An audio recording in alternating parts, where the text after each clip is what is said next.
Hello friends, welcome back. आपके अपने YouTube channel learn book classes में आपका स्वागत है। आई होप कि आप सभी लोग अच्छे होंगे। तो आज की इस क्लास में हम लोग ईबीएस पेडोलॉजी के कुछ ऐसे क्वेश्चन डिस्कस करेंगे जो कि आपके सीटेट एग्जाम के लिए बहुत ही इंपॉर्टेंट होंगे। क्वेश्चन ऐसे होंगे कि आपके सीटेट एग्जाम में एज टू एज देखने को मिल सकते हैं। तो अगर अभी तक ने आप हमारे चैनल को सब्सक्राइब नहीं किया तो सब्सक्राइब करें और बेल आइकन दबाना ना भूलें। तो आइए आज का जो पहला क्वेश्चन है हम लोग डिस्कस करते हैं। देखिए, पहला क्वेश्चन दिया गया है कि निम्नलिखित में से सत्य कथन चुनिए। देखिए, पहला है कि हाथी गदले पानी में खेलना पसंद करते हैं क्योंकि इससे इनके शरीर को ठंडक मिलती है। दूसरा है, अधिकांश हाथी दिन में लगभग 10 घंटे आराम करना और सोना पसंद करते हैं। 3 महीने के हाथी के बच्चे का वजन लगभग 200 किलोग्राम होता है और अधिकांश बड़े हाथी एक दिन में लगभग 100 किलोग्राम पत्ते झड़िया खा लेते हैं। देखिए, ये क्वेश्चन आपका बहुत ही इंपॉर्टेंट है, इसको आप स्टार लगा लीजिए क्योंकि आपके सीटेट एग्जाम में यहाँ से एक क्वेश्चन आपका फिक्स है। यहाँ से एक क्वेश्चन आपका फिक्स है। तो देखिए, इसका जो सही आंसर क्या होगा। देखिए, इसका सही आंसर क्या होगा कि हाथी गदले पानी में खेलना पसंद करते हैं क्योंकि इससे इनके शरीर को ठंडक मिलती है। ये भी सही है। देखिए, अधिकांश हाथी दिन में लगभग 10 घंटे सोते हैं, ये गलत बात है। और 3 महीने के हाथी के बच्चे का वजन 200 किलोग्राम होता है, ये सही बात है। और अधिकांश बड़े हाथी एक दिन में लगभग 100 किलोग्राम पत्ते झड़िया खा लेते हैं, ये बात सही है। तो इसका देखिए, पहला, तीसरा और चौथा ऑप्शन सही हो, तो इसलिए इसका सी ऑप्शन आपको सही होगा। ठीक है, ये बहुत ही इंपॉर्टेंट क्वेश्चन है और सीटेट में आपको पूछना ही पूछना है इसको। ठीक है, आइए नेक्स्ट क्वेश्चन देखा जाए। देखिए, नेक्स्ट क्वेश्चन है कि मधुबनी चित्रकला के बारे में सही कथन चुनिए। देखिए, मधुबनी चित्रकला के बारे में भी आपको सीटेट में क्वेश्चन देखने को मिलते हैं। देखिए, इन चित्रों को बनाने में नील, हल्दी, फूल, पेड़ों के रंग आदि का इस्तेमाल किया जाता है। इन चित्रों में इंसान, जानवर, पेड़, फूल, पंछी, मछलियाँ आदि दिखाए जाते हैं। यह लोक चित्रकला बहुत पुरानी है। इसका नाम मधुबनी नामक स्थान के नाम पर रखा है और मधुबनी राजस्थान का अति प्रसिद्ध जिला है। देखिए, बहुत ही मज़ेदार क्वेश्चन ये भी है। ठीक है, तो देखिए, इसका जो सही ऑप्शन होगा कौन सा होगा। देखिए, इन चित्रों को बनाने में नील, हल्दी, फूल, पेड़ों के रंग आदि का इस्तेमाल किया जाता है, सही बात है।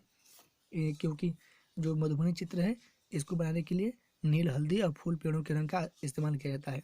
इन चित्रों में इंसान, जानवर, पेड़, फूल, पंछी, मछलियाँ आदि दिखाए जाते हैं, ये बात ही सही है कि इनमें जानवर के, पेड़ के, फूल के, पंछी, मछलियों के आदि चित्र बनाए जाते हैं। ठीक है, यह लोक चित्रकला बहुत पुरानी है और इसका नाम मधुबनी नामक स्थान के नाम पर रखा है, ये भी बात सही है क्योंकि यह बहुत ही प्रसिद्ध चित्रकला है। ठीक है, और मधुबनी राजस्थान का अति प्रसिद्ध जिला है। देखिए, ये बात गलत है क्योंकि जो मधुबनी है ये बिहार का एक प्रसिद्ध जिला है। ठीक है, तो इसलिए ये ऑप्शन गलत होगा। देखिए, पहला, दूसरा, तीसरा, ए बी सी सही है। तो देखिए, ए बी ऑप्शन में कौन है, डी ऑप्शन इसका सही होगा, ए बी और सी। ठीक है, ये बहुत ही इंपॉर्टेंट क्वेश्चन है। आज के जितने भी क्वेश्चन है सी टेट में आपको एज टू एज देखने को मिल सकते हैं।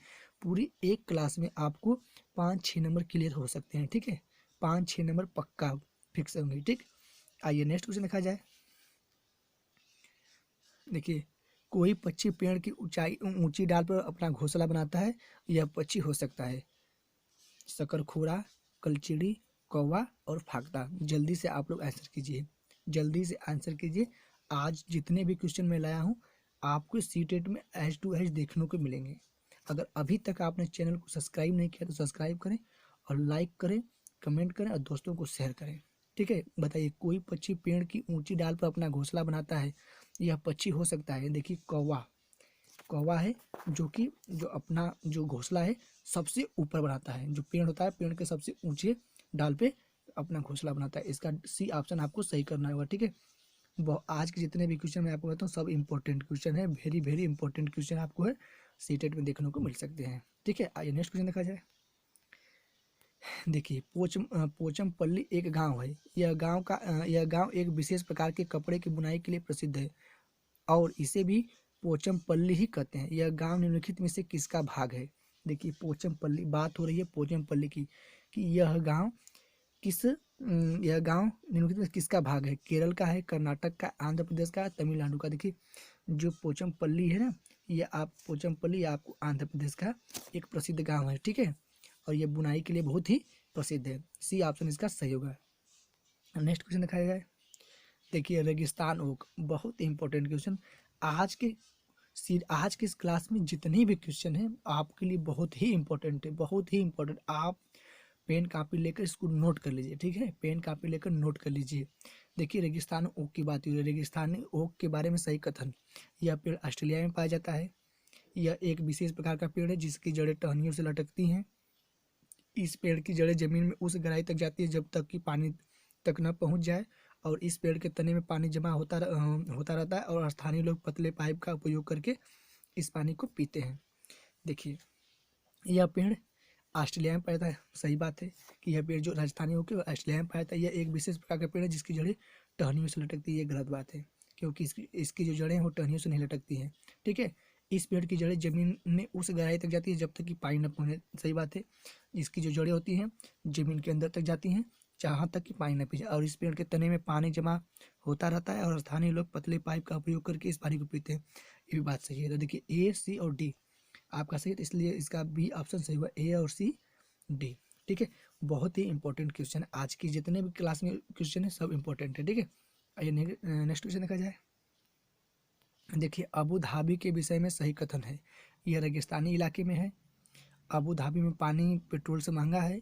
यहाँ की स्थानीय भाषा अरबी है। अबू धाबी की मुद्रा रुपये को दिनार कहते हैं। देखिए इसका कौन सा ऑप्शन सही होगा, ठीक है। यह रेगिस्तानी है, सही बात है, रेगिस्तानी इलाका है। अबू धाबी में पानी पेट्रोल से महंगा है, सही बात है, और यहाँ की स्थानीय भाषा अरबी है, ये भी सही। अबू धाबी की मुद्रा रुपये को दिनार कहते हैं, ये गलत बात है, वहाँ पे रुपये को दिनार नहीं कहते हैं, ठीक है। तो इसका A option, B option, C option सही है, इसलिए आपका डी ऑप्शन सही हुआ, ठीक है। नेक्स्ट क्वेश्चन देखा जाए। देखिए मैं थोड़ा सा जूम कर दे रहा हूँ। देखिए कुछ जानवर रात में जागते हैं। ये जानवर हर चीज़ को जिन रंगों में देखते हैं वे हैं बैगनी और नीला, हरा और पीला, काला और सफ़ेद, और लाल और संतरी। बहुत ही इम्पोर्टेंट क्वेश्चन है। कुछ जानवर रात में जागते हैं, तो जो रात में अगर कोई भी जानवर अगर रात में दिखेगा तो उसको केवल दो ही रंग दिखाई देगा, काला या तो सफ़ेद, काला या तो सफ़ेद।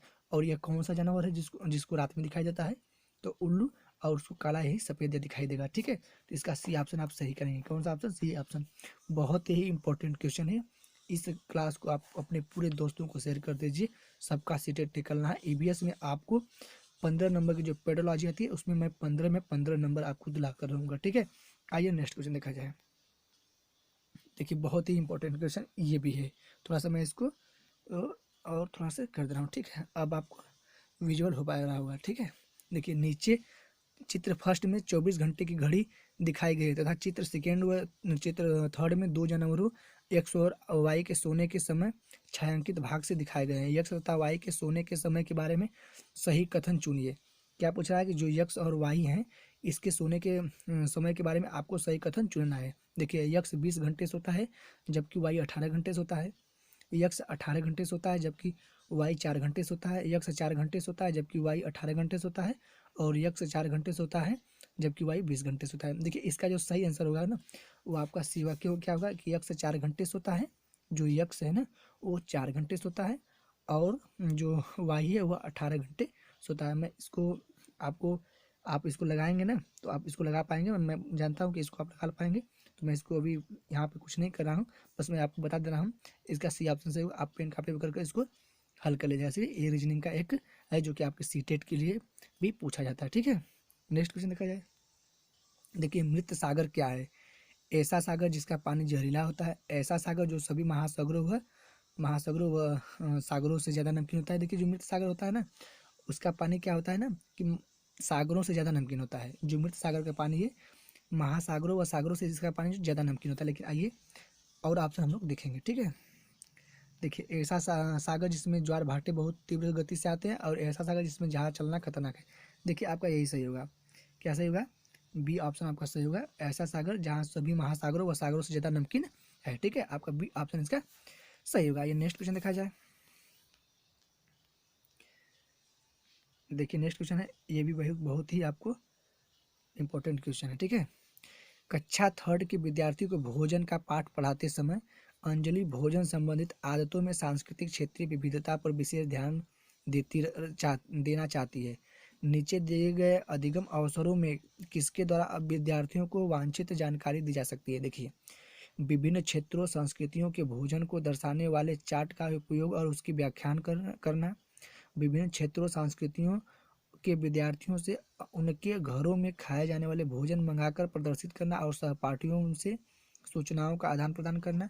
पाठ्य पुस्तक में विभिन्न प्रकार के भोजनों के विषय में दी गई जानकारी की और विस्तृत व्याख्या करना और किसी बाहरी भोजन बनाने वाली व्यावसायिक एजेंसी को आग्रह करके विभिन्न क्षेत्रों संस्कृतियों के भोजन का प्रदर्शन करना।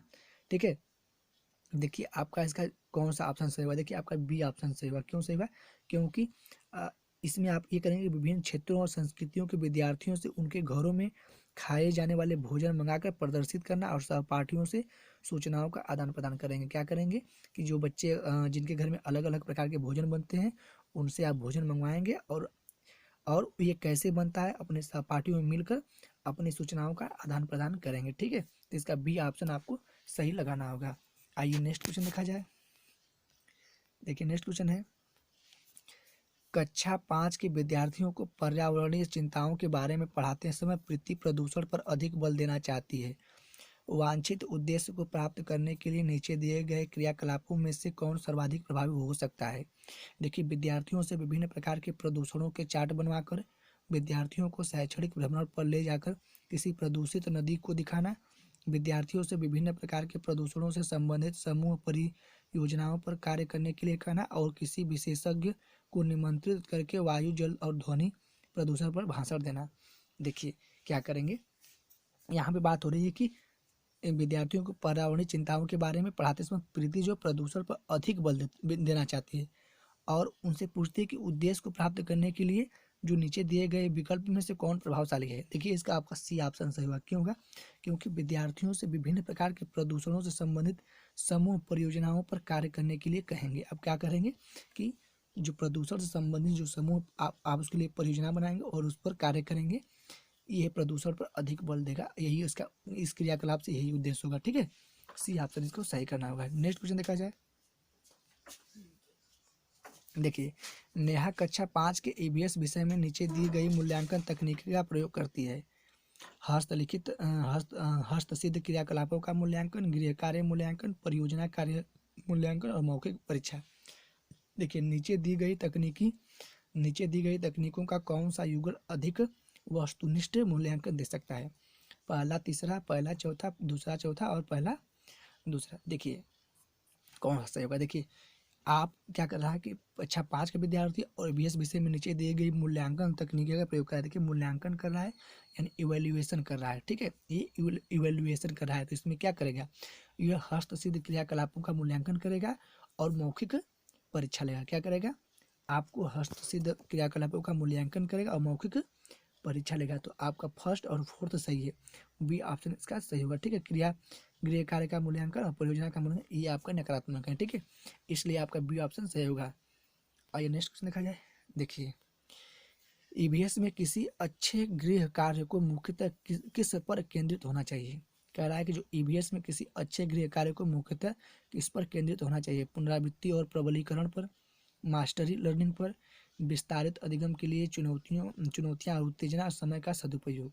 देखिए बात हो रही ईवीएस किसी अच्छे कार्य के लिए मुख्यतः किस पर केंद्रित होना चाहिए। तो देखिए विस्तारित अधिगम के लिए चुनौतियां और उत्तेजना, सी ऑप्शन इसका सही करेंगे। आप क्या करेंगे, आप इसका सी ऑप्शन सही करेंगे।